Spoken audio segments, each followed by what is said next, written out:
السلام علیکم ورحمۃ اللہ وبرکاتہ۔ سید القونین والثقلین، امام الحرمین، محبوب خدا، حبیب کبریا جناب محمد الرسول اللہ صلی اللہ علیہ وسلم کی ذات مقدسہ مطہرہ پر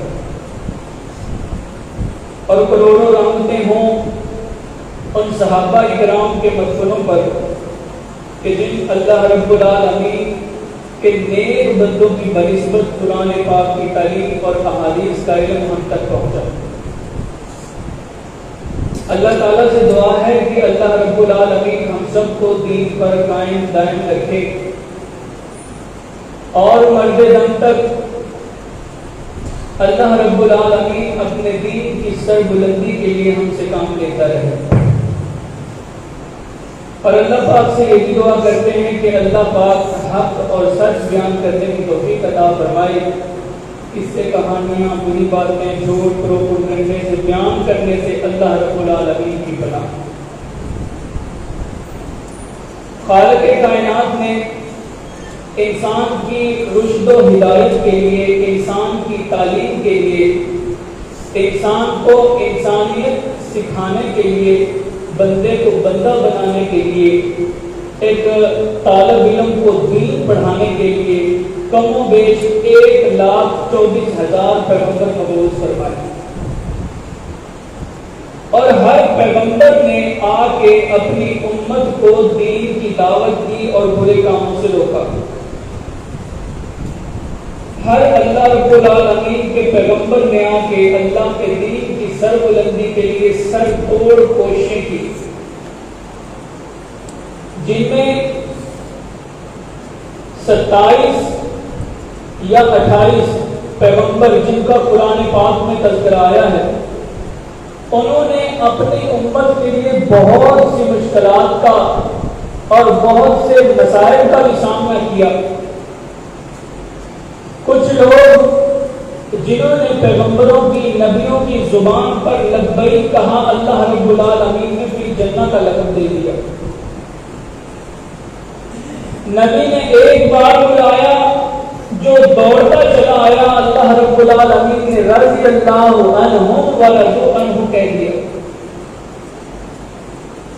نبی صلی اللہ علیہ وآلہ وسلم سے لے کر پیچھے جتنے بھی پیغمبر آئے، ہر پیغمبر نے آگے صرف ایک ہی کلمہ بولا ہے، قولوا لا الہ الا اللہ تفلحون، کہ لا الہ الا اللہ کہہ دو فلاح پا جاؤ گے۔ ہر پیغمبر، ہر رسول اللہ تعالیٰ کی طرف سے یہی پیغام لے کے آیا اور لوگوں کو سنایا۔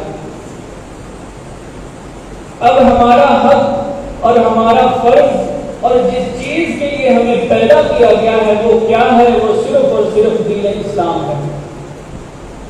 اللہ رب العالمین نے واضح طور پہ قرآن پاک میں فرمایا ہے، وَمَا خَلَقْتُ الْجِنَّ وَالْإِنسَ إِلَّا لِيَعْبُدُونَ، میں نے جنوں اور انسانوں کو صرف اس لیے پیدا کیا ہے تاکہ وہ میری عبادت کریں۔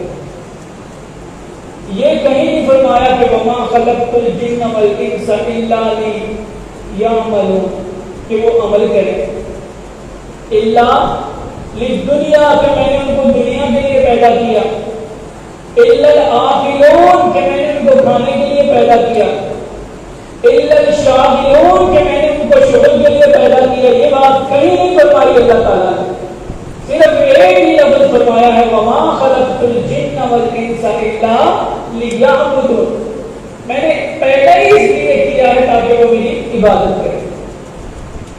اب انسان اپنے آپ کو کچھ بڑا سمجھ بیٹھا ہے، وہ اللہ رب العالمین سے ہو کے آ گیا۔ عالم الارواح میں اللہ رب العالمین نے پوچھا، الست بربکم الاعلی، کیا میں تمہارا رب اعلیٰ نہیں؟ وہاں پہ ساری روحوں نے اقرار کیا، جتنے بھی ہم بیٹھے ہیں یا جا چکے ہیں یا آنے والے ہیں، سب نے اقرار کیا، بلا، ہاں اے اللہ رب العالمین، تو ہی ہمارا رب ہے، تو ہی ہمیں پالنے والا ہے۔ ہم اقرار کر کے آئے ہیں اللہ کی رحمت، اور اسی اقرار کے بلبوتے اللہ رب العالمین کے پیغمبر جناب محمد الرسول اللہ صلی اللہ علیہ وآلہ وسلم نے آ کے دین میں لوگوں کو یہ سکھایا کہ لوگوں لا الہ الا اللہ تفلحون، تم صرف ایک بات مان لو کہ اللہ ایک ہے، میں محمد اس کا رسول ہوں، انا ابشروا بالجنہ، میں تم کو جنت کی بشارت دیتا ہوں۔ صحابہ نے کہا لبیک یا رسول اللہ، ہم حاضر ہیں اللہ کے رسول۔ حضرت ابوبکر صدیق رضی اللہ تعالیٰ عنہ، جیسا کہ آپ پچھلے تمام خطبات کی سن چکے ہیں، کہ صحابہ اکرام نے جامیں پیش کر دی، مال کے نذرانے پیش کر دیے، تن من دھن کی قربانیاں پیش کر دی، صرف اور صرف اس بات کے لیے کہ اللہ رب العالمین کے پیغمبر نے بولا ہے۔ آج ہمارا حق یہ بنتا ہے کہ ہم بھی ان صحابہ اکرام کی زندگی کو اپنا آئیڈیل بنائیں، رسول اللہ صلی اللہ علیہ وآلہ وسلم کی تعلیمات کو، ان کی زندگی کو، ان کے کردار کو، ان کے افکار کو، ان کے اٹھنے بیٹھنے، ہنسنے مسکرانے، چلنے پھرنے اور ہر قسم کی بات کو اپنی زندگی کا آئیڈیل بنا لیں۔ اللہ رب العالمین کی قسم ہے یہ دنیا ہمارے لیے جنت بن جائے گی۔ جسے اللہ رب العالمین کے پیغمبر نے کہا کہ الدنیا فی السجن، کہ دنیا ایک قید خانہ ہے، اس بندے کے لیے قید ہے جو اللہ رب العالمین کی کبریائی بلند نہیں کرتا، جو اللہ رب العالمین کی بڑائی بیان نہیں کرتا۔ ایک مومن ہے جس کو دنیا اچھی نہیں لگتی، اس کے لیے بھی قید خانہ ہے۔ ایک وہ بندہ ہے جس کو تمام تر مصیبتوں نے گھیر رکھا ہے، اس کے لیے بھی قید خانہ ہے۔ تو جو اللہ رب العالمین کی کبریائی بلند کرتا ہے، پیغمبر کی تعلیمات پہ عمل کرتا ہے، قرآن پر عمل کرتا ہے، صبح سے لے کے شام تک لا یزال لسانک رطبا بذکر اللہ، اللہ کے پیغمبر نے فرمایا تھا کہ میرے صحابہ اپنی زبان کو اللہ کے ذکر سے تر رکھنا، اب شروع کی جنت میں جنت کی ضمانت دیتا ہوں۔ لیکن ہم کیا کر بیٹھے ہیں؟ آج اسی بارے میں تھوڑی سی گفتگو کریں گے کہ پچھلی قوموں کا طرز عمل کیا رہا ہے اور آج ہم کس مصیبت کا شکار ہیں۔ اس بارے میں اللہ تعالیٰ کی رحمت سے میں نے جو احادیثیں جمع کی ہیں، جو قرآن پاک کی آیات جمع کی ہیں، آج ہم بات کریں گے کہ دنیا میں کون سے ایسے 10 کام ہیں جس کی وجہ سے اللہ رب العالمین نے قوموں کے بیڑے غرق کر دیے۔ کون سی ایسی 10 چیزیں ہیں جو کرنے سے انسان تباہ و برباد ہو جاتا ہے، اور میں اللہ کی رحمت سے اللہ کو حاضر ناظر جان کے یہ بات منبر رسول پہ کھڑا ہو کے کہتا ہوں، اگر ہم ان چیزوں سے بچ جائیں نا تو اللہ کی رحمت سے ہم جنت کے حقدار بن جائیں گے انشاءاللہ۔ اگر ہم ان چیزوں سے اجتناب کر لیں تو محمد صلی اللہ علیہ وآلہ وسلم کی شفاعت کے حقدار بن جائیں گے۔ اگر ہم ان چیزوں سے پرہیز کر لیں تو آپ کے ہاتھوں سے جام کوثر ہمارا پکا ہے انشاءاللہ۔ اگر ہم ان چیزوں سے اجتناب کر لیں یا جو کرنے کا حکم دیا گیا ہے وہ کر لیں تو انشاءاللہ جنت میں بھی ہم سارے اسی طرح اکٹھے بیٹھے ہوں گے۔ اللہ کی رحمت، اللہ رب العالمین کے پیغمبر نے اپنے صحابہ اکرام کو کھول کھول کے آیتیں بیان کی، نشانیاں بیان کی، میرے صحابہ تم اس طرح کرو ہم تمہیں جنت دے دیں۔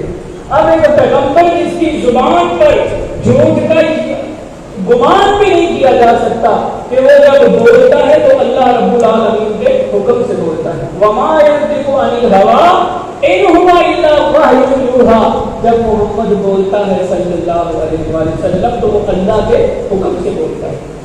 اب نہ تو اللہ کی بات کو جھٹلایا جا سکتا ہے اور نہ ہی پیغمبر مصطفیٰ صلی اللہ علیہ وآلہ وسلم کی زبان کو جھٹلایا جا سکتا ہے۔ تو آئیں ہم ان 10 چیزوں کا جائزہ لیتے ہیں جو کرنے سے تمام قومیں برباد ہوئی اور کوئی وہ کام کرنے سے بلند ہوئی۔ سب سے پہلے نمبر پر اللہ رب العالمین کے پیارے پیغمبر نے فرمایا، میرے صحابہ سب سے جو پہلی چیز ہے وہ کیا ہے؟ آپس کے جھگڑے۔ آپس کے جھگڑے کن لوگوں نے کیے؟ اللہ رب العالمین کے قرآن نے اعلان فرما دیا، وقالت اليهود ليست النصارى على شيء وقالت النصارى ليست اليهود على شيء وهم يتلون الكتاب۔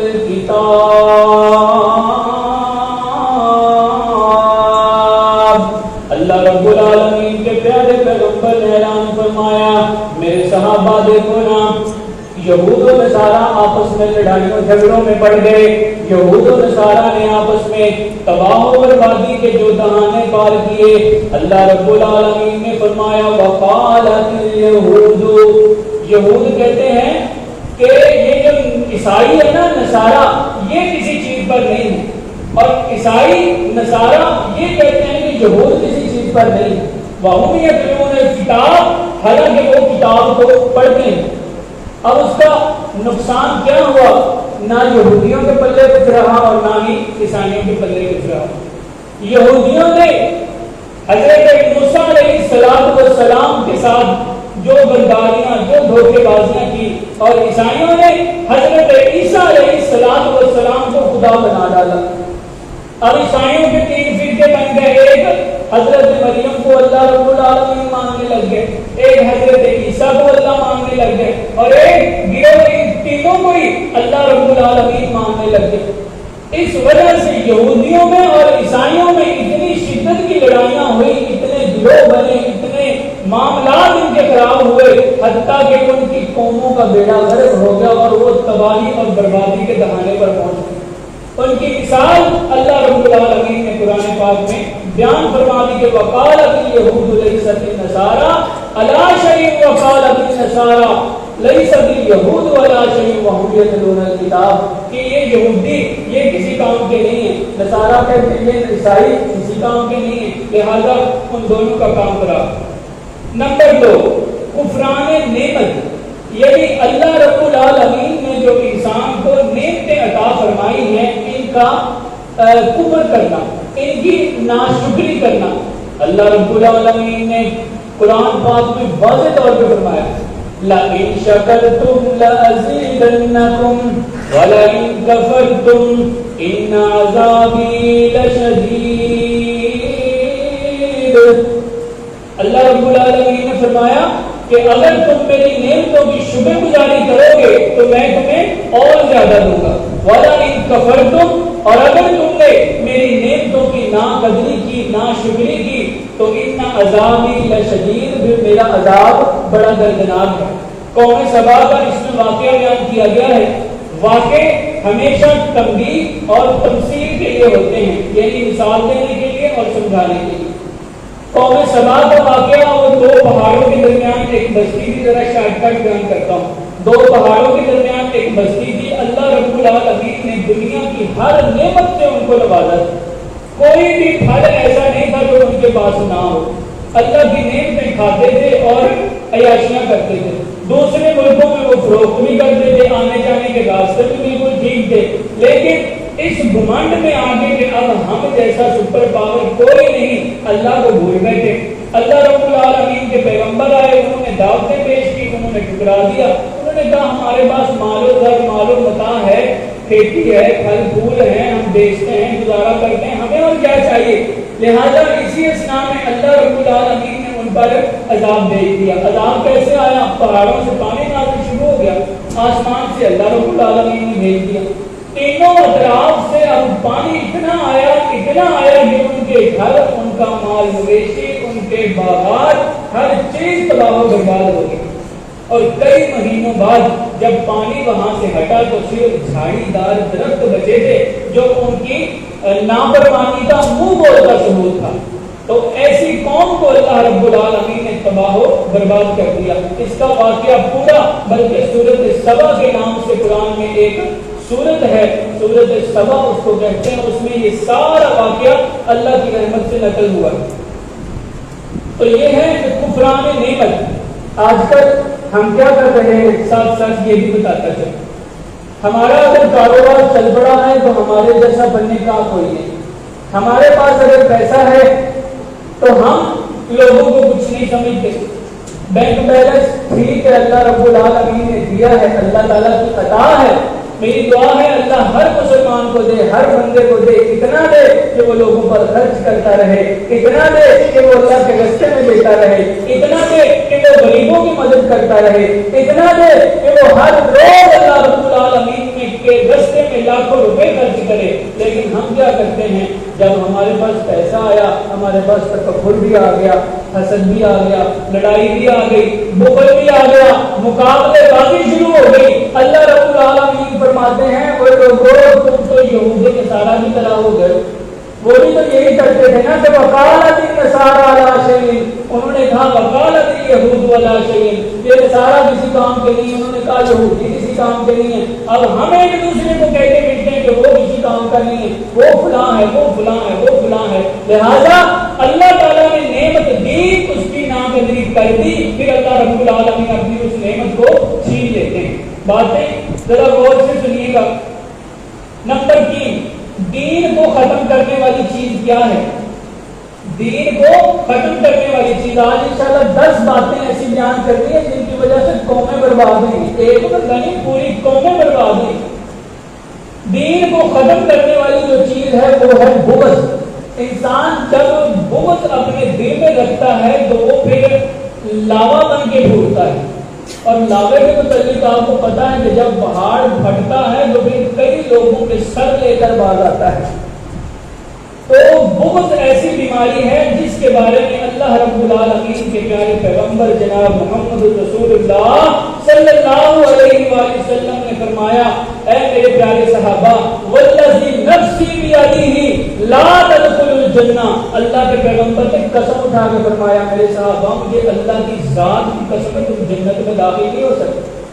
اب صحابہ بیچارے رونے لگ گئے کیونکہ ان کا ایمان تھا. ہمارا ایمان اتنا نہیں ہے نا کہ ہمارے دل پگھل جائیں, اور میری دعا ہے اللہ ہم سب کو وہ ایمان عطا فرمائے کہ قرآن و حدیث سن کے ہمارے دل پگھل جائیں. آج کل ہمارے دل نا کچھ سخت ہو چکے ہیں, اللہ تعالیٰ سب کے دل نرم فرمائے. والذی نفسی بیدہ لا تدخلوا الجنہ. میرے صحابہ جنت میں داخل نہیں ہو سکتے. صحابہ رونے لگے, اللہ کے پیغمبر یہ کیا بات ہے؟ پھر اللہ کے پیغمبر نے فرمایا حتیٰ تؤمنوا, حتیٰ کہ تم ایماندار بن جاؤ.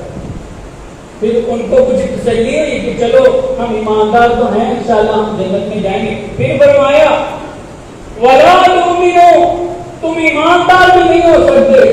صحابہ نے پھر رونا شروع کر دیا. اللہ کے پیغمبر یہ کیا؟ پھر اللہ کے پیغمبر نے فرمایا حتیٰ تحابوا, کہ جب تک تم آپس میں محبت نہیں نہ کرتے اس وقت تک تم ایماندار ہو سکتے نہیں ہو سکتے. تمہارا دل جب تک صاف نہیں ہوگا تم مسلمان نہیں بن سکتے. تمہارا دل جب تک صاف نہیں ہوگا تم مومن کی لسٹ میں نہیں آ سکتے. تمہارا دل جب تک صاف نہیں ہوگا لا تدخلوا الجنہ, میں اللہ کی قسم کھا کے کہتا ہوں تم جنت میں جا ہی نہیں سکتے. کتنی بڑی بات کر دی, کتنی بڑی بات کر دی. آج اس بغض کو ہم دل میں لیے پھرتے ہیں, اس حسد کو ہم دل میں لیے پھرتے ہیں, کینے کو ہم دل میں لیے پھرتے ہیں. پھر نبی کریم صلی اللہ علیہ وآلہ وسلم نے فرمایا اچھا میرے پیارے صحابہ میں تمہیں اس کا حل بھی بتاتا ہوں کہ تم ایماندار کیسے بنو گے, تمہاری آپس کی محبتیں کیسے آئیں گی. میں تمہیں بتاؤں بیماری سب کی ذالک لکم افشوا السلام بینکم, تم آپس میں نا ایک دوسرے کو سلام کیا کرو, اس وجہ سے تمہارے دل میں محبت پیدا ہو جائے گی. تو صحابہ کرام بھی کیا کرتے تھے؟ صحابی بیان کرتے ہیں کہ جب ہم جا رہے ہیں نا تو ایک درخت آ گیا, ایک درخت آ گیا. اب 2 بندے جا رہے ہیں, ایک بندہ درخت سے ادھر کو آیا اور ایک بندہ درخت سے ادھر کو آیا. بیچ میں درخت ہے, ان کا فاصلہ یہ ہے کہ درمیان میں درخت ہے اور ایک بندہ ادھر سے ایک بندہ ادھر سے. جب وہاں اکٹھے ہوئے نا تو ادھر سے کہہ رہے ہیں السلام علیکم ورحمۃ اللہ وبرکاتہ, وہ اس کو کہہ رہا ہے وعلیکم السلام ورحمۃ اللہ وبرکاتہ. کب؟ جب نبی کریم سے یہ حدیث سنی. تو آج ہم کیا کرتے ہیں؟ دور سے اگلا بندہ میں گالی نکالتا ہوں. ایک بندے نے مجھے بتایا ہے اس کے متعلق یہ, وہ کہتا ہے کہ ہم 2 بندے بیٹھے ہوئے تھے تو میں نے ایک کو کہا کہ اب دیکھنا میں اس کو گالی دوں گا, وہ آگے سے ہنسے گا. تو وہ کہتا ہے یا تو اس کو پتہ چلے, وہ کہتا ہے یہ بات تھی لیکن میں اس کو گالی دوں گا وہ آگے سے مجھے ہنستے کہے گا کہ زبردست. اب اس بندے نے اس کو کہا کہ منہ پہ ہنسی اور ساتھ بھی گالی دی, تیری بہن ہوئی, تیری ماں ہوئی. وہ آگے سے وہ بندہ اس کو تو یہ تھا کہ مجھے سلام کہہ رہا, تو وہ جناب اس کو آگے سے کہہ رہا ہاں میں بھی ٹھیک ہوں وعلیکم السلام. تو اس نے کہا دیکھو, تو آج کل جو ہم نے طریقہ بنا رکھا ہے وہ یہ ہے. دیکھیں ہم مسلمان ہیں, ہم اس نبی کی امت ہیں جس نبی نے غاروں میں ڈالتے ہمارے لیے گزاری. اللہ کی قسم ہم اس نبی کی امت ہیں جس نے اپنے پاؤں زخمی کرائے, جس نے اپنا سر زخمی کروایا, جس نے اپنے دانت زخمی کروائے, جس نے اپنا سارا جسم زخمی کروایا, جس نے اپنی حاملہ بیٹی شہید کروایا. کروائی، جس نے اپنے بیٹے کھو دیے، جس نے اپنا مال و متاع سارے کا سارا جنگوں میں دے دیا، اور خود فرمایا اللہم اہد قومی فانہم لا یعلمون، اے اللہ میری اس قوم کو ہدایت دے دے، یہ لوگ نہیں جانتے، اے اللہ میری اس قوم کو ہدایت دے دے، یہ مجھے نہیں جانتے، اگر مجھے جانتے ہوتے تو انہوں نے مجھے کندھوں پہ بٹھانا تھا۔ ہم اس نبی کے امتی ہیں، آج ہم کیا کر رہے ہیں؟ تو اللہ کے پیغمبر نے فرمایا کہ قومیں کیوں برباد ہوتی؟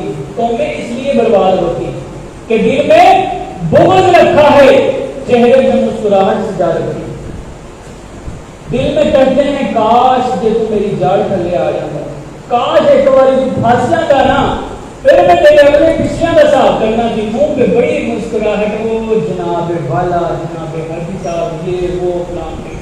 لیکن اللہ رب العالمین ایسے لوگوں سے بھی بچائے، اور ہم سب کو بھی ایسے لوگوں سے بچائے، اور ہم سب کو یہ بات کرنے سے بھی بچائے، آمین ثم آمین۔ نمبر 4، اللہ رب العالمین کے پیغمبر نے فرمایا کہ قوموں کی جو ہلاکت کا سبب بنتی ہے وہ کیا چیز ہے؟ 4 نمبر، حسد۔ اس سے پہلے تھا بغض، اور اب آ گیا ہے حسد۔ بغض اور چیز ہے، حسد اور چیز ہے۔ بغض یہ ہے کہ تو ایک باری میل سے کتنے نہ کتنے میل سے، حسد یہ ہے کہ یہ اچھا کیوں کھا رہا ہے، اس کے کپڑے کاٹن کے کیوں ہیں، یہ اچھی گاڑی میں کیوں بیٹھا ہے، کاش یہ بھی میری طرح سائیکل پہ ہوتا، یہ اچھے گھر میں کیوں رہتا ہے، کاش یہ بھی میری طرح جھوپڑی میں ہوتا، اس کے پاس اتنے پیسے کیوں ہیں، کاش یہ بھی لوگوں سے مانگتا پھرتا ہوتا۔ یہ حسد ہے۔ حسد انسان کو اندر سے کھا جاتا ہے، اور انسان کا بیڑا اس وقت غرق کرتا ہے جب انسان حسد میں آ کے اپنے بھائی کو قتل کر دیتا ہے۔ بھائی کا واقعہ بھائی سے یاد آیا، حضرت آدم علیہ السلام کے 2 بیٹے تھے، ایک کا نام حابیل تھا، دوسرے کا نام قابیل تھا۔ اب ان دونوں نے قربانیاں پیش کی۔ قربانی کیا تھی؟ یہ نہیں کہ بکرا لیا اس کو ذبح کر دیا جیسا ہم کرتے ہیں، ان کی قربانی یہ تھی کہ اپنا جو پسندیدہ چیز تھی نا وہ ایک میدان میں رکھ دیتے تھے، اوپر سے آگ آتی تھی، آگ اس پر گرتی تھی، جلا کے راکھ کر دیتی تھی، سمجھا جاتا تھا کہ اس کی قربانی قبول ہوگی، اور جس کو آگ جلا کے راکھ نہیں کرتی تھی سمجھا جاتا تھا کہ اس کی قربانی قبول نہیں ہوئی۔ تو حابیل اور قابیل نے قربانی کا سوچا، پیغمبر جاتے تھے، سامان رکھا ایک پلاٹ میں خالی جگہ میں، آگ آئی، حابیل کے قابیل کے مال پر گری، اس کی قربانی قبول ہو گئی۔ اب حابیل کا بخل آ گیا، حسد آ گیا، دل میں کینہ آ گیا، بغض آ گیا، ساری بیماریاں ایک دم سے جنم لے آئی۔ غصے میں آئے، کہنے لگے بھائی تمہاری قربانی قبول ہوئی ہے، میری کیوں نہیں ہوئی؟ اس نے کہا یار یہ اللہ تعالیٰ کی رحمت ہے، میری ہو گئی، چلو تم اگلے سال کر لینا، تمہاری بھی ہو جائے۔ اس نے کہا میری کیوں نہیں ہوئی، تیری کیوں ہوئی ہے، تو کیا کرتا؟ اس نے کہا میں تیرے ساتھ ہی رہتا ہوں، میں نے کیا کرنا، ہم دونوں ایک ہی کام کرتے ہیں، بس اللہ کا جو منظور تھا وہ ہو گیا۔ لیکن اس کے دل میں صرف اور صرف یہ تھا کہ ہاں اس کی کیوں قبول ہوئی ہے، میری کیوں نہیں ہوئی۔ حسد نے دل میں اتنی جگہ بحال کر لی، معاملہ قتل تک پہنچ گیا، دونوں لڑ پڑے۔ حابیل نے اپنے بھائی قابیل کو قتل کر دیا، اب قتل کر کے سر پکڑ کے بیٹھ گیا۔ جب وہ حسد کا بھوت سر سے اترا تو پھر سر پکڑ کے بیٹھ گیا کہ اب میں کیا کروں، میں تو بہت بڑا جرم کر بیٹھا ہوں، دنیا کا پہلا قاتل بن گیا۔ اب جو بھی قتل کرتا ہے کسی انسان کو، قتل اگر کوئی دوسرا بندہ کر دیتا ہے تو وہ یوں سمجھ لے وہ حابیل کی سنت کو زندہ کرتا ہے۔ تو اسی لیے قتل کا اتنا بڑا گناہ اللہ رب العالمین نے فرمایا کہ ایک بندہ اگر ایک بندے کو قتل کرتا ہے سمجھو اس نے پوری انسانیت کو قتل کر دیا، تو یہ اتنا بڑا گناہ بچ گیا۔ لیکن آج کل کیا ہے، حسد کی وجہ سے ہم کچھ سمجھتے نہیں ہیں، کسی نے اگر پسٹل رکھا ہے تو کہتا ہے چھیڑی ایسی بھی تیسی، تیرا کام یہ کیوں ہوا، میرا کیوں نہیں ہوا، جا کے بھڑکا دیا۔ کیا تھا؟ دل میں حسد تھا۔ دل میں اگر ایمان ہوتا نا تو وہ کبھی بھی یہ کام نہ کرتا، اپنے بھائی کو قتل نہ کرتا۔ دل میں ایمان ہوتا، ایمان جاگ جاتا تو کہتا یار چلو تیری ہو گئی ہے، میری بھی ہو جائے گی۔ حالانکہ پیغمبر زیادہ تھے لیکن ہم تو پیغمبر زیادہ نہیں، ہم تو صرف اس نبی کے امتی ہیں جس نبی نے غار میں جا کے دعا مانگی تھی کہ اللہ اللہ میری اس بھولی بھالی قوم کو ہدایت دے دے، فَإِنَّهُمْ لَا يَعْلَمُونَ، یہ مجھے جانتے ہی نہیں، ہم تو اس پیغمبر کی امتی ہیں جس نے پتھر کھائے تھے لوگوں سے طائف کی وادی میں اور کہا تھا اللہم اہدی قومی فإنہم لا یعلمون، یا اللہ میری اس قوم کو ہدایت دے دے، یہ لوگ مجھے بھی جانتے، ہم تو اس کی امتی ہیں، تو ہم کیا کر رہے ہیں؟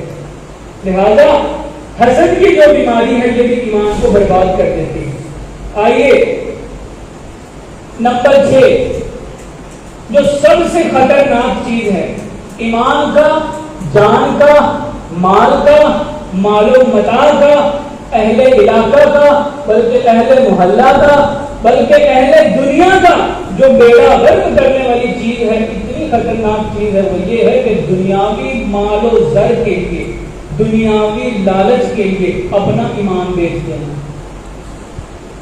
دنیاوی مال و متاع کے لیے، کسی کی عزت اور جلال کے لیے، کسی سے پروٹوکول حاصل کرنے کے لیے، کسی کے سامنے نمبر بنانے کے لیے، کسی کے سامنے اپنے آپ کو بڑھا چڑھا کر پیش کرنے کے لیے، کسی کے سامنے اپنے آپ کو سید زادہ، کسی کے سامنے اپنے آپ کو حضرت مولانا قبلہ محترم اخوانے کے لیے، کسی کے سامنے اپنے آپ کو حاجی صاحب اخوانے کے لیے، کسی کے سامنے اپنے آپ کو الحاج کہلوانے کے لیے، کسی کے سامنے اپنے آپ کو سخی اور حاتم تائی کہلوانے کے لیے جو بندہ اپنا ایمان بیچ دیتا ہے نا، اللہ کے پیغمبر نے فرمایا کہ ایسے لوگوں نے تو امت کا ہی بیڑا غرق کر دیا، جس طرح کہ اب ہمارے ساتھ ہوا ہے۔ کیا ہوا ہمارے ساتھ؟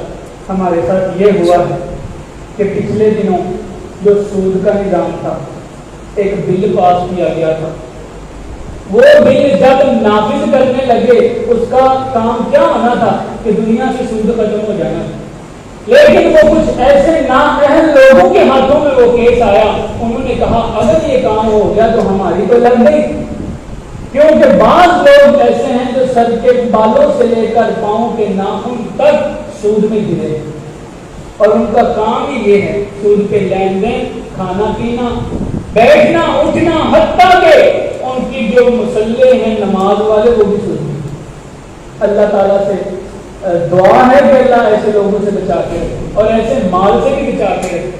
یقین کریں اس کے بارے میں اتنی بری بات نبی صلی اللہ علیہ وآلہ وسلم نے فرمائی ہے، اس شخص کے بارے میں جو سود کا کام کرتا ہے، اللہ کے پیغمبر نے فرمایا میرے پیارے صحابہ، جو سود لکھتا ہے، جو لکھواتا ہے، جو دیتا ہے، جو لیتا ہے، جو اس میں گواہ بنتا ہے، سارے کے سارے ایسے ہیں جیسے وہ اپنی ماں کے ساتھ سو رہے ہیں۔ کتنی بڑی بات، کتنی بڑی بات۔ ایک عورت کی عزت کتنی عزت ہے، چاہے وہ عورت کوٹھے والی کیوں نہ ہو، اس کی بھی عزت ہے، لیکن جب کوئی بندہ اپنی ماں کے ساتھ ایسا کام کرے تو انا للہ و انا الیہ راجعون ہی پڑھنا چاہیے۔ اس بندے کے بارے میں در حقیقت یہ گناہ نظر نہیں آتا، لیکن یہ گناہ ہم کرتے ہیں۔ اللہ تعالیٰ اس سے ہمیں محفوظ رکھے۔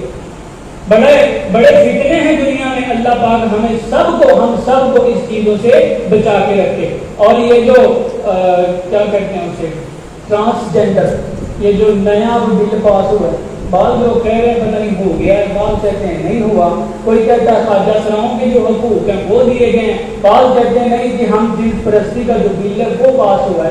اگر ہم جنس پرستی کا بل جو ہے وہ پاس ہوا ہے تو قسم اٹھا کے کہتا ہوں آپ لوگ اللہ تعالیٰ سے ڈرتے رہیں، کسی وقت بھی عذاب آ سکتا ہے، عذاب کسی وقت بھی آ سکتا ہے۔ یہ ایسا کام ہے کہ قوم لوط کیا کرتی تھی۔ حضرت لوط علیہ السلام ایک صبح اٹھے تو انہوں نے دیکھا گلی میں شور ہے، جب شور ہوا دروازے کے باہر نکل گئے، دیکھا تو دو خوبصورت لڑکے، ان کو پوری بستی والوں نے گھیرا ہوا، کوئی ادھر سے ہاتھ لگا رہا ہے، کوئی ادھر سے ہاتھ لگا رہا ہے، کوئی ادھر سے ہاتھ لگانے کا مطلب آپ لوگ خود ہی سمجھنا۔ وہ شور کرتے ہوئے حضرت لوط علیہ السلام کے سامنے آ گئے۔ جب حضرت لوط علیہ السلام نے ان لوگوں کو دیکھا نا جو خوبصورت لڑکے تھے، پیغمبر تھے نا، پیغمبر کو وہی آ گئی، انہوں نے سمجھ لیا کہ یہ فرشتے ہیں، تو ان اپنے قوم والوں سے جھگڑ پڑے حضرت لوط علیہ السلام کہ یار یہ تم کیا کر رہے ہو، یہ ہماری بستی میں مہمان آئے، تم ان کو ایسے تنگ کر۔ انہوں نے کہا اچھا تو بڑا متقی اور پرہیزگار ہے، تو اپنے اندر چلا جا گھر پہ، ہم کو جو کرنا ہے ہم بھی کرنے دیں۔ لفظ ایسے ہیں لیکن سمجھ جائیں، ہمیں جو کرنا ہے وہ کرنے دو، تم اپنے گھر کے اندر چلے جاؤ۔ روایات میں آتا ہے کہ حضرت لوط علیہ السلام نے کہا اچھا یار تم اس طرح کرو، میری بیٹیاں حاضر ہیں، تم وہ لے لو، ان کے ساتھ نکاح کر لو، ان دو بندوں کو جوڑ دو۔ فیور کر رہے ہیں نا فرشتوں کی، سمجھ گیا کہ یہ تو فرشتے ہیں، فیور کر رہے ہیں، ان کو بچا رہے ہیں، اپنی قوم کو بھی سمجھا رہے ہیں کہ یار تم ایسا کام نہ کرو، یہ بری بات ہے، یہ غلط کام ہے، اس سے تم برباد ہو جاؤ گے، پریشان ہو گے بعد میں تم نے کہنا کہ ہمیں پہلے بتانا تھا، میں تمہیں اب بتا رہا ہوں، خبردار کر رہا ہوں، پریشان ہو گئے، میری بیٹیاں ہیں ان کے ساتھ نکاح کر لو، یہ دو بندے چھوڑ دو۔ انہوں نے کہا نہیں، ہم نے تو پکڑنا ہی نہیں کو۔ خیر اللہ رب العالمین کی طرف سے وہ تو فرشتے تھے، ان کو بچانا ہی بچانا تھا، کسی نہ کسی طرح ان کو پکڑ کے گھر کے اندر داخل کر دیا۔ اب وہ آ کر دروازہ توڑنے، خیر کچھ لوگوں نے کیا چلو کہا کہ جب رات ادھر ہی ہے تو صبح ان کے ساتھ نپٹ لیں گے، اب رات ہو گئی ہے چلو چلتے ہیں۔ لڑتے جھگڑتے سارا دن گزر گیا، رات ہو گئی، رات کو جناب اپنا وہ گھر کے اندر رہے۔ حضرت لوط علیہ السلام سے ملاقات انہوں نے کہا کہ جی آپ کی جو قوم ہے نا یہ صبح عذاب کی زد میں آ جائے، تو لہٰذا اللہ کی طرف سے ہم آپ پہ آئے ہیں آزمائش بن کے، تو لہٰذا آپ ہمارے ساتھ چلیں یا ہم جاتے ہیں، آپ آ جانا۔ تو جو آپ کی بیگم ہے نا وہ پیچھے رہ گئی، کیونکہ وہ حضرت لوط علیہ السلام کو نہیں مانتی تھی، یا شاید روایات میں آتا ہے کہ بعد میں وہ بھی چلی گئی۔ خیر اسی طرح کا کوئی واقعہ ہے۔ جب یہ قوم سے نکلے حضرت لوط علیہ السلام، اللہ تعالیٰ نے کیا کیا، ان کی بستی کو اوپر اٹھا دیا، پوری کی پوری بستی۔ کوئی تو ہوتا ہے ایک کمرہ کرین سے اٹھانا، ایک چپا کرین سے اٹھانا زمین کا، اللہ نے پوری بستی کو اوپر اٹھا لیا، اوپر اٹھا کے ایسے، اور اس کو الٹے منہ یعنی جو چھٹے تھی وہ نیچے آ گئی، اور جو نیچے والا حصہ تھا وہ اللہ تعالیٰ نے اوپر کر دیا۔ تو پوری کی پوری بستی اللہ تعالیٰ نے الٹا دی۔ کس کام کے لیے؟ وہ یہ کام کرتے تھے، ٹرانسجینڈر والا، جو انہوں نے ہم جنس پرستی کا بل پاس کیا۔ تو اگر تو یہ بل پاس ہو چکا ہے، بعض لوگ کہتے ہیں کہ ہو چکا ہے، تو پھر اپنے ایمان کو بچا کے بھی رکھیں اور اللہ تعالیٰ سے ڈرتے بھی رہیں، جو گناہ کر لیے ہیں ان کی معافی بھی مانگ لیں۔ کسی وقت بھی ہماری موت آ سکتی ہے، کسی وقت بھی اللہ کا ایسا عذاب آنا ہے۔ پھر جب عذاب آتا ہے نا، پھر عذاب یہ نہیں دیکھتا کہ یہ بندہ نیک ہے یا بد ہے، پھر وہ سارے کے سارے عذاب کی لپیٹ میں آ جاتے ہیں۔ پھر ان کا فیصلہ جو وہ رب کے ہاں ہوتا ہے، جو نیک ہوتا ہے نا اس کی تو آزمائش بن جاتی ہے، جو بد ہوتا ہے وہ اس کے لیے سزا ہوتی ہے۔ جس طرح کہ آج ایسے عذابات سے بھی ہمیں محفوظ رکھے۔ وقت کم رہ گیا اس لیے ہم جلدی میں بات کرتے ہیں۔ یہ تھی وہ بات کہ دنیاوی جام و جلال کے لیے اپنے دین کو بیچ دینا۔ یہ ان لوگوں نے اپنے دین کو بیچ کے یہ بل پاس کی ہے، دونوں سودی والا بھی اور ٹرانسجینڈر والا بھی۔ یہ ان لوگوں نے اپنے ایمان کو بیچا ہے۔ تو اب ہم کیا کریں؟ ہم حکومت کے ماتحت ہیں۔ کوشش تو یہ ہونی چاہیے کہ ایسی بری چیزوں کے خلاف آواز بلند کی جائے، لیکن خیر اللہ کا معاملہ ہے، ہم سب کا معاملہ ہے، دین کا معاملہ ہے، ایمان کی مضبوطی کا معاملہ ہے۔ کوئی بندہ ایسا ہوتا ہے جو اپنی زبان سے اگلے کو روکتا ہے، کوئی ایسا جو دو چپیڑے مار کے اگلے کو برائی سے روک دیتا ہے، کوئی کہتا ہے نہ کرو، کوئی کہتا ہے اچھا یار ان کو کرنے دو، ہمارا کیا جاتا ہے۔ یہ سب سے کمزور ایمان ہے جو یہ کہتے ہیں اچھا یار ان کو کرنے دو، ہمارا کیا جاتا ہے۔ یہ سب سے کمزور ایمان ہے، اس کو اضعف الایمان کہا گیا ہے۔ اور جو دو چپیڑے لگا کے اگلے کو گناہ سے روکتا ہے نا وہ سب سے کبھی ایمان ہے۔ اللہ ایسا ایمان ہم کو عطا کرے کہ ہم گناہ کو اپنے ہاتھ سے روکیں کہ یار یہ کام غلط ہے، یہ نہ کرو، یہ کرو۔ یہ امت محمدیہ میں یہ کام غلط ہے۔ اب امت محمدیہ اوپر سے ملک پاکستان اسلامی جمہوریہ پاکستان اوپر سے اس طرح کے بل پاس ہونا تو یہ بری بات ہے۔ اللہ تعالی ہم سب کو ایسی خوفناک چیزوں سے بچا کے رکھیں۔ پھر اللہ کے پیغمبر نے ایک بات بھی بیان فرمائی، کیا حضرت لوط علیہ السلام نے فرمایا یا قوم اعبدوا اللہ ما لکم من الہ غیرہ ولا تنقصوا المکیال والمیزان انی اراکم۔ جو ساتویں چیز ہے وہ ہے فراڈ، دھوکہ، جو آج کل بہت زیادہ ہو رہا ہے، بہت زیادہ ہو رہا ہے، ایک نظر نہیں آتا لیکن ہوتا بہت ہے، اس سے بھی اللہ تعالیٰ ہم کو بچا کے رکھے۔ یہ بھی قوم لوط کا کام تھا۔ قوم لوط کے 3 فیل تھے، ایک تو وہ لڑکوں کے ساتھ برائی کرتے، نمبر 2 وہ جب کسی مجلس میں بیٹھتے تھے نا تو جو ہوا ہماری خارج ہوتی ہے وہ ذرا زور سے کرتے تھے، تو آواز جو آتی تھی وہ آوازیں سن کے بالکل کھلا کے ہنستے، تو وہ کہتا ہے تو زور بھی مارا، اس نے کہا تو نے بڑی تیز مارا، اس نے کہا تو بڑی تیز مارا، ایسی باتیں کرتے تھے۔ تیسرا جو وہ کام کرتے تھے وہ دھوکہ دہی کرتے تھے، لوگوں سے لین دین کرتے تھے، بعد میں چل یار میں تیرے دوں گا تو بعد کو دلی پیسے ہی کریں، یعنی آج کل کے جس طرح لوگ کرتے ہیں، ایک دفعہ لے لیا دوبارہ واپس دینے کا نام ہی نہیں۔ کسی کے ساتھ اگر کسی سے کچھ لیا ہے تو چلو یار فلاں دن دوں گا فلاں دن دوں گا، دوبارہ نام ہی نہیں۔ ہاں اللہ ماشاء اللہ کو بندہ اتنا مجبور ہے کہ کسی کے پاس ہے نہیں، لیکن جس سے کچھ لیا ہے اس کو کچھ نہ کچھ واپس، بلکہ کچھ نہ کچھ کیا سارا ہی واپس ضرور دینا چاہیے، اور جو نہیں دیتے تو ان لوگوں کے زمرے میں آتے ہیں۔ اللہ تعالیٰ سے دعا ہے کہ اللہ ایسے لوگوں سے بھی بچا کے رکھے۔ 8 نمبر پہ جو چیز آتی ہے وہ ہے جاہلیت کے 4 کام۔ نبی کریم صلی اللہ علیہ وآلہ وسلم نے فرمایا کہ میری امت 4 کاموں سے کبھی باہر نہیں نکل سکے گی۔ وہ 4 کام کون سے ہیں؟ مقام، نسب، یعنی اپنا جو عزت کے مثال کے طور پہ کوئی سونے چٹے کپڑے پہن کے آ گیا ہے تو کہتا ہے کہ میں ہی میں ہوں، بس مجھ سے جو اعلیٰ ہے وہ کوئی نہیں ہے، یہ اس کو بولتے ہیں اکڑ خان، یہ بھی خرابی پیدا کرتا ہے۔ اب کوئی بندہ کہتا ہے کہ میرے پاس جتنا علم ہے نا اتنا اس محلے میں یا اس سٹی میں یا اس ضلع میں کسی کے پاس نہیں ہے۔ علم کا جو غرور ہے وہ تو انسان کو سرے سے لے ڈوبتا ہے۔ شیطان نے بھی علم کا غرور کیا تھا، اس نے کہا تھا کہ میں ان سے اعلیٰ ہوں، میں سجدہ نہیں کرتا، ایک سجدہ نہیں کیا، اللہ نے ساری زندگی کے لیے لعنتی قرار دے دیا۔ اب ہم سوچیں کہ ہم دن میں کتنے سجدے نہیں کرتے، تو ہم کس چیز کے مستحق ہیں؟ اس نے ایک سجدہ نہیں کیا تھا، ساری زندگی کے لیے لعنت اور کر اللہ تعالیٰ نے لعنتی قرار دے دیا کہ اس پر لعنت ہو۔ لعنت سے مطلب رحمت سے دوری، جو بندہ رحمت سے دور ہو گیا وہ کسی کام کا نہیں ہے۔ تو اب ہم دیکھیں دن میں کتنے سجدوں کا انکار کرتے ہیں۔ چلو دور کی بات سنیں، آج صبح کی نماز پہ لگا رہے ہیں، کس نے صبح کی نماز پڑھی، ہاتھ کھڑا نہیں کرواتا، شرمندگی ہوگی، لیکن آج کی شرمندگی سے بچنے کے لیے جو رب کے سامنے شرمندگی ہونی ہے نا اس سے بچ جائیں۔ اللہ بھی تو وہاں پہ کسی بندے کی شرمندگی نہیں دیکھے گا، اللہ نے تو فل سکرین لگائی ہونی ہے، تو میرا خیال ہے 1000 وار سے بھی اوپر کی سکرین لگی ہونی ہے، تو اللہ تعالیٰ نے سامنے ہر بندے کا کچا چٹھا کھول کے رکھ دینا کہ یہ بندہ یہ کرتا تھا یہ کرتا تھا۔ وہاں پہ پھر شرم بھی محسوس ہوگی، پھر پسینے بھی چھوٹیں گے، پھر کوئی بندہ اپنے پسینے میں غرق ہوگا، کسی کی پنڈلیوں تک پسینہ، کوئی اپنے آدھے جسم کو لے کے ڈوب رہا ہوگا، تو اس شرم میں ڈوب مرنے سے بہتر ہے آج اپنی زندگی کو سنوار لیں۔ یہ میں نہیں، ہم سارے جتنی بھی ہمارے اندر کوئی کمیاں کوتاہیاں ہیں، ان چیزوں میں ابھی ایک 2 باقی رہتی، ان چیزوں میں جتنی بھی کمیاں کوتاہیاں ہیں وہ ساری اپنی دور کر لیں۔ 8 نمبر پہ آتا ہے 9 نمبر پہ آتا ہے خیانت۔ خیانت جو ہے یہ بھی آج کل بہت چل رہی ہے۔ خیانت کا مطلب کیا ہے؟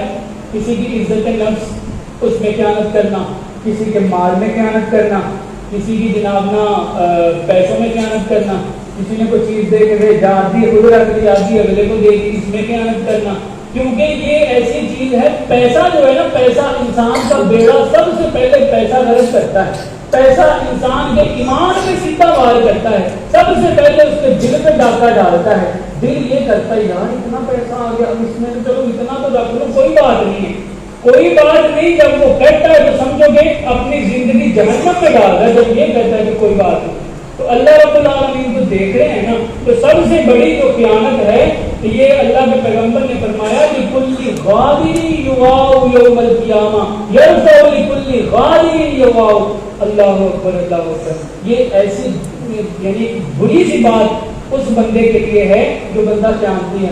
پتہ کیا ہے بری بات؟ دیکھیں شہری چیزیں کچھ ایسی ہیں بتانی پڑتی ہیں۔ پشت میں یعنی اللہ کے پیغمبر نے فرمایا کہ قیامت کا دن ہوگا، ایک جھنڈا لیا جائے گا، جھنڈا جو ہے نا اس کے پیچھے گاڑ دیا جائے گا جو بندہ قیامت کرتا ہے۔ اب پیچھے جو جھنڈا لگا ہو تو سب کو پتہ چلے گا یار یہ بندہ کہاں ہے۔ یہاں پہ کس کے جھنڈے لگتے ہیں؟ یہاں پہ کیسے جھنڈے لگتے ہیں، کیسے سرے پڑے جاتے ہیں، لیکن جب وہاں پہ اللہ رب العالمین نے جھنڈا لگا کے سامنے پوری دنیا میں کھڑا کر دینا کہ یار یہ دیکھو یہ بندہ وہ ہے جو دنیا میں قیامت کرتا تھا، تو نبی کریم صلی اللہ علیہ وآلہ وسلم نے فرمایا کہ یرفع لکل غادر، وہ جھنڈا اتنا بڑا ہوئے گا، وہ لہرائے گا، پوری دنیا اس کو دیکھے گی کہ یہ قیامتی بندہ ہے، یہ دنیا میں قیامت کرتا تھا۔ تو اس گناہ سے بچنے کے لیے، اس بےعزتی سے بچنے کے لیے، اس ڈوب مرنے سے بچنے کے لیے آج ہم اپنے گریبان میں اگر جھانک کے دیکھ لیں تو اللہ کی قسم اللہ تعالیٰ نے توبہ کا موقع ہمیں دیا ہے، اب بھی توبہ کا موقع ہے، یہاں سے باہر نکلیں گے پھر بھی توبہ کا موقع ہے، جب تک ہماری سانس چل رہی ہے نا اللہ نے توبہ کا موقع دیا ہے، توبہ کر لیں گے تو انشاءاللہ اللہ کی رحمت سے بچ جائیں گے۔ آخری جو بات ہے نمبر 10 وہ یہ ہے کہ خواہشات کی غلامی، جب دل میں خواہشات کا ڈھیر لگا ہونا تو انسان کو حلال اور حرام کی تمیز بھول جاتی ہے۔ اب انسان کا دل کر رہا ہے یار میرے پاس بڑی اچھی گاڑی ہو، گاڑی آئے گی کہاں سے، پیسے تو ہیں نہیں، چلو چوری کرتے ہیں، چوری کرنے گئے وہاں پہ آگے بندے آ گئے، یار ہمارا مال نہ لو، تم کون ہوتے ہو، پستول نکالی، 2 بندوں کو ٹھاک دیا، مال لے کے نکلے، بعد میں پولیس نے پکڑ لیا، پولیس نے سارا مال لے کے خود اپنا کھا لیا، ان کو پھانسی پہ لٹکا دیا، فائدہ کیا ہوا، خود بھی جہنمی بنے، پولیس والوں کو بھی بنایا، جو مرے تھے وہ تو چلو شہید ہوئے، اپنے مال کی حفاظت کرتے ہوئے مرے تھے، اپنا بیڑا غرق کر لیا۔ اگر کامیاب ہو جاتے، سونی گڈی میں بیٹھ کے کہیں ایکسیڈنٹ سے مر جاتے، نامت دے تو ساری زندگی گناہ میں گزارتے پھر رب کے سامنے اللہ نے جھنڈے گاڑ کے کھڑا کر دینا تھا، یعنی کسی صورت بھی وہ بچ نہیں سکتے تھے جب تک کہ وہ توبہ نہ کرے، توبۃ نصوحا۔ اللہ کے پیغمبر نے فرمایا میرے پیارے صحابہ اگر کسی سے گناہ ہو جائے نا، ایک شرک کا گناہ ہے، ایک قتل ہے، ایک حقوق الوالدین والدین کی نافرمانی، ایک شرک ہے پیروں فقیروں سے مانگنا، اللہ کے برابر ان کو ٹھہرا دینا، او قبلہ او حضور کو دے جو دے یہ وہ، تو جناب ان کو اللہ کے برابر، یہ بھی شرک ہے، نہ یہ معاف ہونا ہے، نہ قتل معاف ہونا ہے، نہ حقوق والدین معاف ہونے ہیں، نہ حقوق بیوہ معاف ہونے ہیں، نہ حقوق بچے معاف ہونے ہیں، جتنے بھی بندوں کے حقوق ہیں نا وہ اگر آپ ان کی خلاف ورزی کرتے ہو، اللہ کے پیغمبر نے فرمایا جب تک تم توبہ نہیں نہ کرو گے وہ معاف نہیں ہوں گے۔ توبہ کا کیا مطلب ہے کہ اللہ میں نے ایک بار معاف کر دے، دوبارہ میں ایک کام نہیں کروں گا، بس ایک مرتبہ مجھے معاف کر دو، دوبارہ میں یہ کام کبھی نہیں کروں گا، پوری زندگی نہیں کروں گا، اس کو کہتے ہیں توبۃ نصوحا، ایسی توبہ جو گناہ کا سر کاٹ دے، جو گناہ کی جڑ کاٹ دے۔ تو اللہ کے پیغمبر نے فرمایا انہ سیخرج من امتی اقوام تجاری بہم ملک الاہواء کما یتجاری القلب، اللہ اکبر، اس بندے کو جو اپنی خواہشات کی پیروی کی خاطر ایمان کا بیڑا غرق کرتا پھرتا ہے، اللہ تعالیٰ نے فرمایا، اللہ کے پیغمبر نے فرمایا اس کی مثال کتے جیسی ہے، حدیث میں قلب کے لفظ آئے کتے جیسے، اور کتا پوری روئے انسانیت کا سب سے پلید جانور ہے جو برتن میں چاٹ جائے جب تک 7 مرتبہ نہ دھو گے تو پاک ہوتا ہی نہیں۔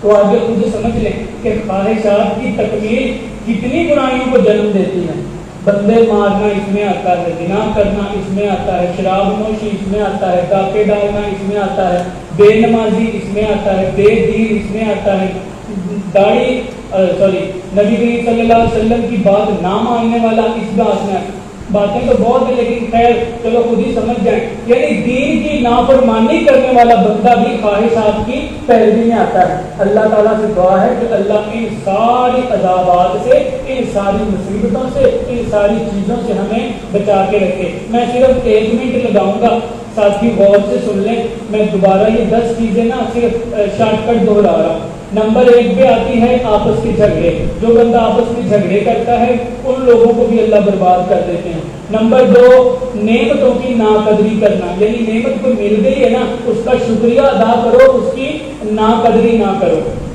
یعنی جو جسم ملا ہوا ہے نا اسی کو سنوارو اور خوبصورت بننے کی کوشش نہ کرو، یعنی دنیا داری کے لحاظ سے۔ دین کو ختم کرنے والی بھی چیز ہے یعنی بغض، نمبر 3 پہ بغض آتا ہے، بغض سے بھی پاک رہیں۔ نمبر 4 پہ حسد آتا ہے، حسد بھی نہ کریں۔ نمبر 5 پہ ہرس آتی ہے، ہرس اور لالچ بھی نہ کریں، لالچ اور ہرس انسان کو برباد کر دیتی ہے۔ نمبر 6 پہ آتا ہے دنیا کی خاطر اپنے ایمان کو بیچنا، یعنی چھوٹی چھوٹی باتوں کی خاطر وہ جناب نا جس کو آپ یوں کہہ رہے کہ چاپلوسی، ٹھیک ہے، یہ بھی اس سے بھی بچیں۔ نمبر 7 پہ آتا ہے دھوکہ اور فراڈ، دھوکہ اور فراڈ کرنے والی جو قومیں ہیں، قوم لوط کا حال آپ کے سامنے بیان کی، ان کو بھی اللہ برباد کر دیتا ہے۔ نمبر 8 پہ آتا ہے جاہلیت کے 4 کام، یعنی اپنے آپ کو اونچا سمجھنا، علم اور مال اور حسن پر فخر کرنا، یا اپنے باپ دادا کے قصے بیان کرنا کہ میرا دادا جین تھی، میرے دادے نے ادھی دنیا مکا تھی، میرا دادا یہ کرتا تھا وہ کرتا تھا، اب دادا بیچارہ کرتا رہا، پوترا اس کے قصے بیان کر کے اس کو جہنم میں دھکیلتا ہے۔ اگر تو وہ اچھے کام کر کے گیا ہے تو اس کی اچھائیاں بیان کرے، برائیوں کو چھپا دے۔ اللہ تعالیٰ نے اس کے عیبوں پہ پردہ ڈالا، تم اس کو کیوں اچھالتے پھرتے ہو؟ صرف اپنی انا کی خاطر لو جی میں نے کہتے اے جی 10 بندیاں دے دادے دا پوترا ہے، ٹھیک ہے، میری شان بڑھے گی جی، میرا دادا اڈا بنے گا۔ خیر ان باتوں سے بچنا چاہیے۔ نمبر 9 پہ آتی ہے خیانت، دھوکے داری سے بھی بچنا چاہیے، خیانت سے بھی بچنا چاہیے۔ نمبر 10 پہ آتا ہے خواہشات کی پیروی۔ تو یہ ساری ایسی چیزیں ہیں جن سے ایمان کا بھی اور انسان کا بھی دونوں کا بیڑا غرق ہوتا ہے۔ اللہ تعالیٰ سے دعا ہے کہ اللہ ہمیں ایسے کاموں سے بچا کے رکھے اور اپنے ایمان کی حفاظت کرنے کی توفیق عطا فرمائے۔ الحمد لله نحمده ونستعينه ونستغفره ونؤمن به ونتوكل عليه ونعوذ بالله من شرور أنفسنا ومن سيئات أعمالنا من يهده الله فلا مضل له ومن يضلله فلا هادي له وأشهد أن لا إله إلا الله وأشهد أن محمدا عبده ورسوله اللهم صل على محمد وعلى آل محمد كما صليت على إبراهيم وعلى آل إبراهيم إنك حميد مجيد يا أيها الذين آمنوا اتقوا الله حق تقاته ولا تموتن إلا وأنتم مسلمون سبحان ربك رب العزة عما يصفون وسلام على المرسلين والحمد لله رب العالمين۔